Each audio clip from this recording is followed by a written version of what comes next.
আপনারা যারা এই ঈদ উপলক্ষে মাংস খেতে খেতে একদম বোর হয়ে গেছেন আর এসব দেখতে ভালো লাগে না, তাদের জন্য আমার আজকের এই রেসিপিটা।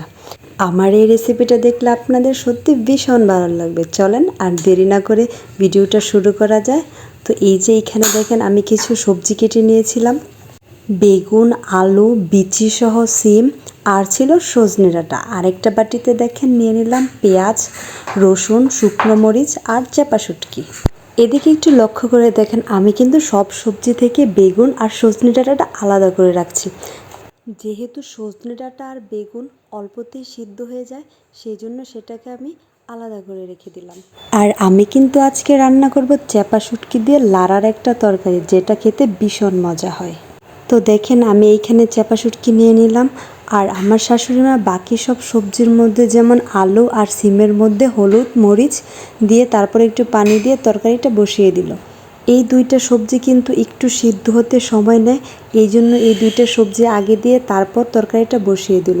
যখন এই সবজিগুলো 50% সিদ্ধ হয়ে যাবে, তখন আলাদা করে রাখা বেগুন আর সজনে ডাঁটাগুলো দিয়ে নেবে।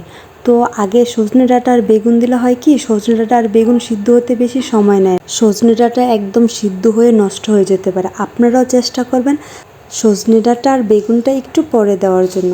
তো সব কিছু দেওয়া হয়ে গেলে এখন এটা একটু ঢেকে দেব।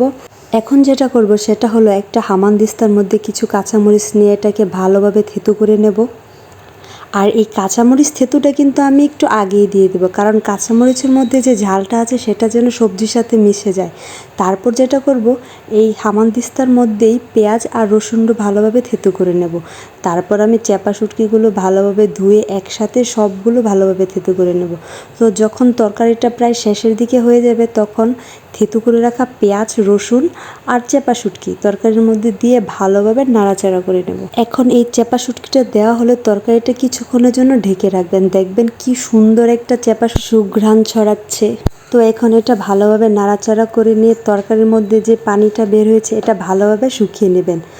বিশ্বাস করেন এই তরকারিটা খেতে এত মজা হয়, আপনারা ট্রাই না করলে বুঝতে পারবেন না।